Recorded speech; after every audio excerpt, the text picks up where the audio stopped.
tidak akan ada kemajuan Jawa Barat kalau apa? Cara berpikir kita semua normatif.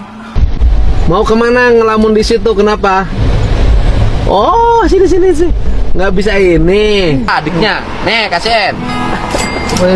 Bisa gitu bisa ya? Bisa. Pada yakin banget sih Kang Deddy Mulyadi KDM itu gubernur, kata gue turunin dah KDM. Assalamualaikum warahmatullahi wabarakatuh. Pidato Kang Deddy Mulyadi ngaji para menteri, Prabowo, para ustadz, ya mungkin menetes air mata, mungkin terkejut melihat ini. Di saat pemimpin lain cari aman, Kang Deddy Mulyadi justru terbalik, teman-teman. Yang penting rakyatnya sejahtera, bagaimanapun itu caranya. Teman-teman, gila Kang Deddy Mulyadi ini. Coba kita lihat dulu ya pidatonya. Gubernur berpikirnya bagaimana terpilih lagi? Tidak akan bisa. ASN berpikirnya tukin tidak boleh berkurang. DPR berpikirnya pokir tidak boleh berkurang. Semua orang berpikir normatif.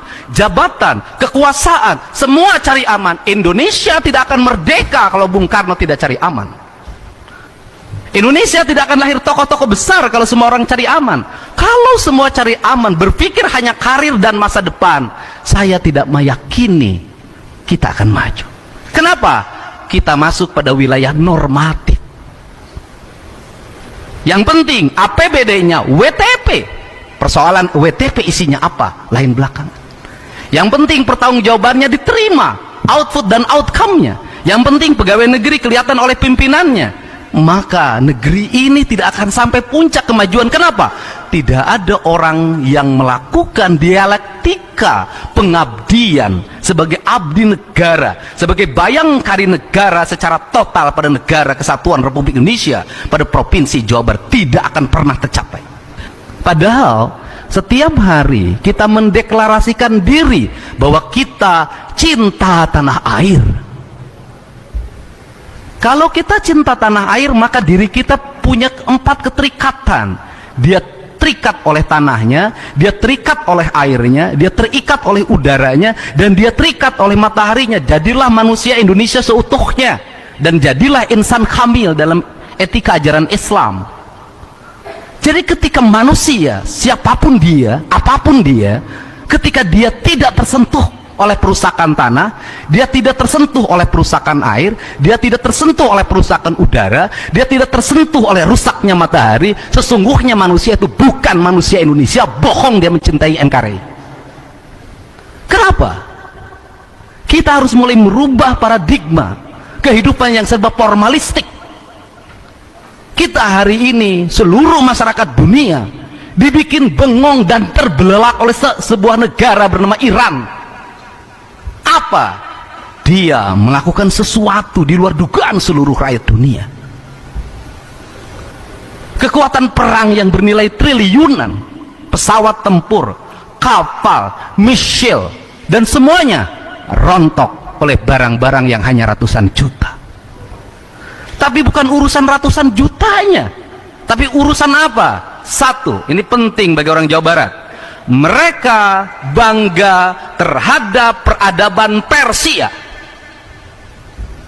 dan dia sudah merasa kami sudah menjadi bangsa besar sejak 5.000 tahun yang lalu. Kami bangsa beradab, sehingga tidak boleh ada satupun manusia yang menginjak-injak peradaban kami. Pemimpinnya, imamnya lebih baik, lebih memilih hidup syahid di awal dibanding dia selamat tapi negaranya diinjak.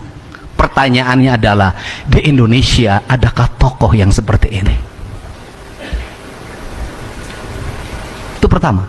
Yang kedua, dia masuk dalam sistem imamah, dalam rangkaian kepercayaan dan keyakinan sebagai orang Syiah, penerus ajaran Sayyidina Ali, melahirkan sebuah sistem nilai. Pemimpinnya sederhana, pemimpin umatnya sederhana, rakyatnya masuk dalam sebuah sistem bukan imajinatif. Dipersiapkan pendidikan yang gratis untuk rakyatnya, dari mulai TK sampai perguruan tinggi. Anak-anaknya sekolah, fisika, kimia, matematika, biologi adalah pelajaran utama. lahirlah embargo, membuat dia menjadi kreatif, membuat dia inovatif, membuat dia menjadi bangsa yang memiliki spirit yang kuat. Efisiensi dalam APBN-nya hanya 1.000 triliun, alokasi pertahanannya 132 triliun, penduduknya 92 juta, tapi mampu menjadi bangsa yang tegak. Apa maksud saya? Gak ada kemajuan Subang, tidak akan ada kemajuan Jawa Barat kalau apa? Cara berpikir kita semua normatif.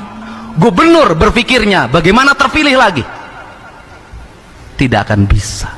Pada yakin banget sih Kang Deddy Mulyadi KDM itu gubernur. Kata gue turunin dah KDM dari gubernur tuh, turunin, jangan jadi gubernur. Tonton dulu videonya sampai habis karena gue mau nayangin videonya Kang Deddy Mulyadi biar kalian semua paham kenapa gue tiba-tiba marah. Masa sih gubernur pidato nggak pakai teks? Emang boleh pidato nggak pakai teks kayak gitu? Karena dia ngerti lapangan dan dia bekerja dengan hati, dia bekerja jujur. Emang boleh nggak pakai teks kayak gitu? Ada gubernur yang begitu? Ada, itu Deddy Mulyadi doang tuh begitu, Kang Deddy doang yang begitu. Nih, gue kasih tunjuk videonya. Lu tonton videonya baik-baik ya. Yang gak ngerti bahasa Sunda, ada translate-nya di tengah-tengah. Indonesia budak make motor, beli udud, minuman, balik peting, pamarentahna cicing, eueuh tindakan. Tapi lamun aya kekerasan ka budak ribut sa alam dunya kabeh ngilu komentar ya. Kang Deddy mau warga Jawa Barat jadi harimau, bukan jadi bebek. Setuju itu gua sama KDM, setuju gua sama Kang Deddy itu. Bansos itu bukan membantu, tapi malah bikin bobrok. Asal-asal dibantu, dikasih bansos malah dienakin. Mentang-mentang dibantu bansos, no, lo lihat tuh, nongol nggak di FVP lu, ada bapak-bapak yang anaknya hampir 12. Udah sempet gua kontenin juga, yang belum nonton silakan nonton. Dikasih BLT, bantuan langsung tunai, duitnya dipakai buat bayar bank, buat bayar utang. Tuh, dikasih bantuan sama pemerintah, bukan dipakai segimana-gimana, jadi dipakai sebaik-baiknya gitu ya. Malah dipakai yang begitu-begitu, dipakai ciu, eksimer, dan segala macam. Tuh yang diomongin sama Kang Deddy, itu bener. Semua orang ceritain MBG. MBG mau dibaca sebagai apa? Mau diributin terus? Mau diceritain terus? Mau menjadi perbincangan tanpa henti? Atau dianggap sebagai sebuah peluang? Saya termasuk orang yang menganggap ini, hari ini adalah peluang. Peluang siapa? Kita ini peluangnya. Apa itu? Ada duit 50 triliun di Jawa Barat. Ada pengurangan memang di Jawa Barat. Hari ini Jawa Barat kehilangan 5,7 triliun. Dari statistik ekonomi, kabupaten kotanya mengalami penurunan pembiayaan 5,7 triliun. Tapi ada 50 triliun. Ayo, mau dibaca sebagai apa? Mau peluang mau apa? Saya baca ini peluang. Nggak apa-apa deh. Saya puasa, infrastruktur kami bangun, sekolah kami bangun. Nggak apa-apa. Perjalanan dinas kami potong, snack kami potong, baju potong, semua potong. Nggak apa-apa. Listrik dimatiin sebagian, wifi dimatiin sebagian, air diirit, kami ngirit, nggak apa-apa. Tapi infrastruktur tetap akan kami bangun, sekolah akan kami wujudkan, irigasi akan kami bangun, PJU akan kami bangun di mana-mana. Saya ingin dalam 5 tahun Jawa Barat sudah terwujud seluruh mimpinya. Tapi saya akan baca peluang yang 50 triliun itu. Bagaimana? Hei, ada pisang yang disajikan tiap hari. Hitung itu, kalau 1.500 siswa per hari berarti 1.500 pisang. Kenapa Anda tidak baca? Kepala UPTD-nya kenapa tidak bergerak? Hitung berapa halaman sekolah luasnya. Tanamin pisang serempak. Daripada tanah-tanah Pemda hari ini kosong di mana-mana, tanamin pisang. Dikontrak kerjakan. SMA ini pisangnya di sini, SMA ini pisangnya di sini, SMK ini pisangnya di sini. Ini yang paling mudah memeliharanya. Itu ekosistem ekonomi. Sekolah bagaimana? Sekolah bisa menjadi konsumen dan bisa menjadi produsen. Anak-anak makan telur. Bagaimana caranya kalau telur yang disajikan oleh MBG itu, telur itu diproduksi oleh anak-anak sekolah? Bagaimana kalau setiap anak sekolah diwajibkan di rumahnya pelihara ayam? Anda mau menganggap apa? Menganggap peluang, menganggap tantangan. Pelihara ayam diwajibkan, sudah pelihara ayam. Kalau pelihara ayam maka ada siklus. Sisa MBG yang tidak dimakan itu dikarungin, bawa ke rumah, kasih makan ayam. Apa tidak berputar?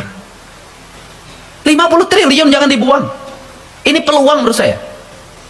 Nah, bagaimana? Anak sekolah itu nanti datang ke sekolah. Mudah ke depan, saya ingin ke depan, keinginan saya dapurnya itu di sekolah saja.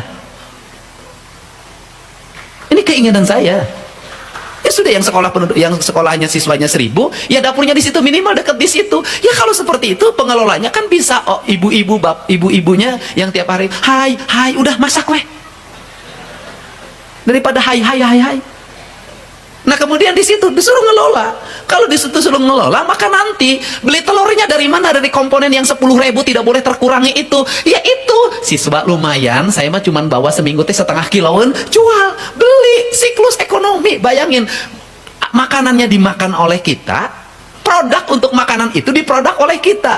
Di depan sekolah udah nggak usah tinggi-tinggi pelajaran biologi luhur teuing, aing teu ngarti. Nges, keberhasilan biologi cuma satu aja, melak tomat sukses, berarti biologinya sukses. Sudah, apain sih teori banyak amat? Digantung-gantung di sekolah. Nanam cabai sukses berarti biologinya 9. Udah. Buat apa biologi 9 si ai cabai meuli? Di sekolah nanam terong, sayur, kacang panjang, semua sekolah penuh. Pulang sekolah, geus eta we, lesna eta we. Ayo gerakin. Bayangin, Pak. Sekolah jadi hijau, sayurannya diproduksi, dibelinya oleh dapur MBG, dimakannya oleh kita. Ingat, duit itu tidak lari, jadi siklus ekosistem ekonomi. Kemudian kalau setahun 50 triliun, tahun depan berarti 4 tahun ada 200 triliun uang berputar di Jawa Barat, siklusnya muter, tidak pergi keluar. Saya yakin ini negara makmur ini. Asal kita mau baca ini peluang. Nggak usah disambutnya oleh lingkungan yang bersih, nggak usah dihormat-hormat. Cara menghormati Gubernur Jawa Barat adalah sekolahnya bersih, itu cara menghormati. Walaupun baris menghormat saya, lingkungannya bersih, saya tidak dihormati. Ya, ini kelas berapa? Kelas 10, lagi pelajaran apa? Pelajaran dasar kejuruan. Oh, dasar kejuruan. Coba dicek deh belakang kelasnya, kotor nggak? Sini, dicek dulu. Ini Pak, nanti suruh ini Pak. Siap. Kepala sekolahnya siapa? Pak Deden, Pak. Ada kepala sekolahnya? Sedang di alun-alun, sedang sini, Pak. Oh ya. Tuh Pak, tuh. Ini masih ada, ini baru sampah nih. Angkat dong. Ini sampah baru, masih buang sampah ke sini. Tuh, ayo Neng. Ayo. Kamu sekolah di Jepang, nanti terbiasa dengan budaya di sini. Sekolahnya lama nggak dicat ya? Oh, ini nggak pernah dibersihkan ke sini. Oh, lihat. Waduh, sekolah. Bapak kepala sekolah? Ya. Gimana Pak, ngurus sekolah begini Pak? Ya, sedang kita rencanakan, Bapak. Enggak, bukan direncanakan, dikerjakan Pak. Siap. Bersih-bersih nggak usah pakai rencana. Siap. Anak-anak suruh bawa dari rumah, bawa parang, bawa arit, bawa cangkul. Sehari itu beresin sekolah. Berapa jumlah siswanya? 2.300. Iya, 2.300 Pak. 6 jam selesai, 4 jam selesai. Siap. Yang kedua, ini kan belum dicat ya? Belum. Udah. Ya, saya kasih 30 juta untuk kecatnya. Saya kasih 80 juta hari ini. Siap, Pak. Ya. Siap. Terima Bapak minta kasih. nomor rekening sekolahnya, nomor rekening sekolahnya. Paden. Saya kasih. Nanti sekolahnya dicat putih. Baik. Biar kelihatan rapi, bersih. Baik. Kemudian Bapak bikin mesin. Siap. Ya, Bapak butuh apa saya nanya? Beko untuk KB. Beko untuk praktek. Yang untuk praktek. Sama Beko jelek. Nggak apa-apa, Pak. Yang penting anak-anak tuh Artinya tahu. praktek. Yang praktek. Nah, besok saya kirim beko. Siap. Terus apa lagi? Mesin CNC. Mesin CNC, Pak. Untuk yang pemesinan. Apa tuh CNC tuh? Untuk yang teknik pemesinan untuk berbagai produk itu, termasuk tadi yang Bapak sampaikan, alat untuk membuat alat mesin sampah itu juga pakai CNC. Oh, CNC. CNC. Mesin CNC ada mesin tuh di mana? Dijual itu. Kirim beko yang sudah tidak dipakai, yang ukuran besar atau kecil ke SMK 2 Subang. Ya. Bapak hitung ini di paving block semuanya. Siap. Dari sini sampai depan Baik. Bapak hitung kebutuhannya berapa. Baik. Nanti sisa Bapak punya uang bos berapa? Siap. Sisanya nanti saya bantu. Baik, Pak. Ya. Kita Dah. sudah mengangkat. Pokoknya asal yang dicarikan wain. Ini apa ini? Logo jurusan, Pak. Jurusan, tanda jurusan. Ya, udah bisa. Bukan nggak ada duit, nggak kreatif. Itu karya anak-anak, Bapak. Ya bukan nggak kreatif.